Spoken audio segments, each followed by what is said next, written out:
You ask Tiger to solve. This deals with linear equations with one unknown. The final result is w equals -36. Let's solve it step by step. Swap sides. Group all constants on the right side of the equation. Add 5 to both sides.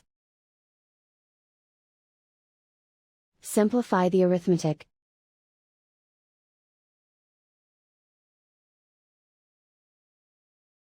Isolate the w.